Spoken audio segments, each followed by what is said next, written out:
tomar video? Yes, she's famous for it. No. Just kidding. Please. Taylor, my sister Adelia, my brother-in-law Miguel, and my husband Miguel. Okay.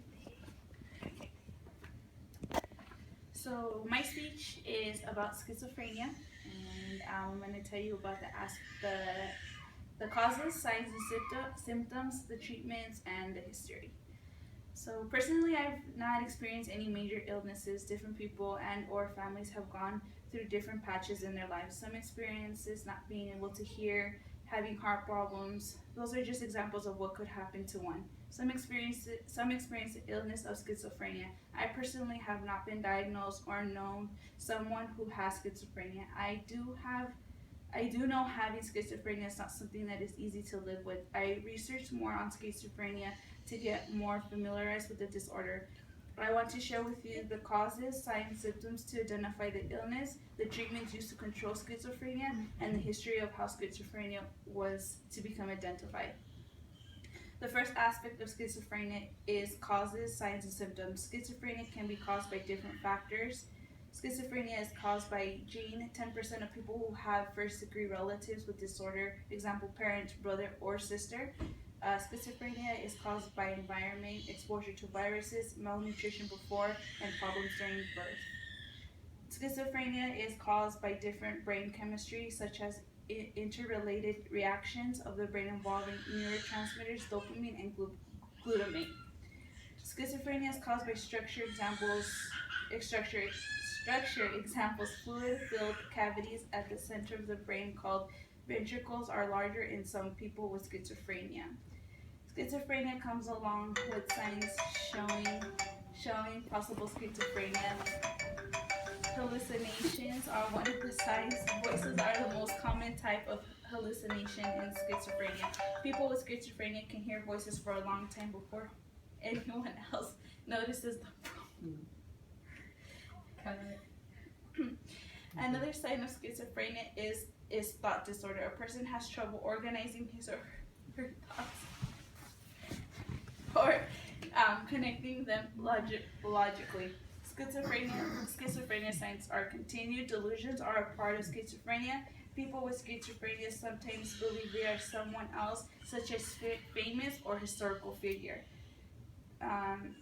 Schizophrenic people have paranoid delusions. They believe that others are trying to harm them by cheating, harassing, or poisoning. Movement disorder is another sign. People with movement disorder may repeat certain motions over and over. Symptoms of schizophrenia have three broad categories. Positive symptoms, which symptoms are psychotic behaviors not seen in healthy people. They often lose touch with reality. Negative symptoms are associated with disruptions to normal emotions and behavior. Cognitive symptoms are trouble focusing or paying attention, problems with working memory, and poor executive functioning.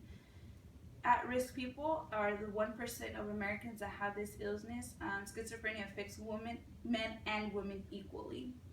So as you see, schizophrenia happens for different reasons. It can be genetic, or you can get it when born. Schizophrenia is an illness, and every illness is provided medication, which leads to my next point.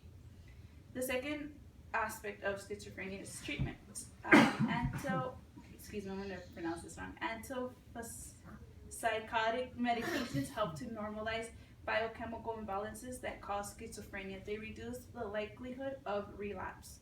Commonly prescribed are atypical antipsychotic medications that are newer medications, which are prioritized like second generation. They have lower serious side effects, which include Abilify, Clozaril, and Invega, and conventional or typical antipsychotics are prescribed also. These are first generation medications. They include chlorpromazine, paraphernalia, and psychosocial interventions are another treatment. Interventions are important alongside with taking medications. Individual therapy helps in learning to cope with stress. Identifying early signs of relapse can help people with schizophrenia manage their illness. Social skills training focuses on improving communication and social interactions. Family therapy provides support. It also educates families on how to deal with schizophrenia. Vocational rehabilitation and support employment focuses on helping people with schizophrenia prepare for, find, and keep jobs. Individuals with schizophrenia require some form of daily living support. Communities have programs to help those with schizophrenia, housing, self-help groups, and crisis situations. These methods help in many ways. Medications help but have side effects, and psychosocial interventions take time, but they help in time. Next, I will tell you about the history of schizophrenia. Schizophrenia was first called dementia by Emil Kraepelin in 1896. The disorder was described as an independent disease with onset at a young age. Dementia was characterized by increasingly poor functioning. The symptoms include recurring delusions and hallucination. In 1911, Eugene Bleuler renamed dementia to schizophrenia, meaning split mind in Latin.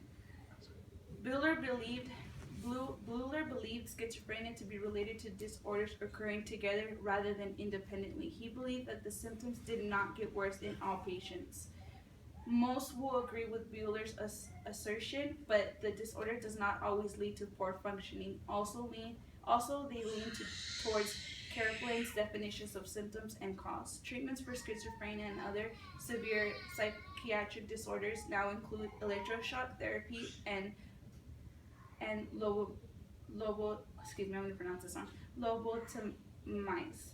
In the 1950s, treatment with antipsychotic medication started with the introduction of thorazine. These medications have allowed many individuals with schizophrenia to live productive lives. Currently, there is still no cure for schizophrenia. Progress continues to be made in terms of better understanding the disorder. As time goes on, treatment options continue to improve. A cure or a way to prevent the disorder will be discovered. In conclusion, schizophrenia is a disorder that can be controlled but not cured. Through the ages of time, schizophrenia was called dementia and then renamed to schizophrenia. Medications have played a part of helping those with schizophrenia.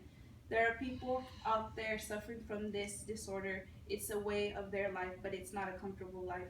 Now, most of us know what exactly schizophrenia is, how it affects us. If we learn more about it and actually be more educated in this illness and be more aware, I personally have not experienced this. Knowing what I know, I wouldn't want anyone to go through the disorder. Schizophrenia may be under control, but if a cure was known, it would be monumental.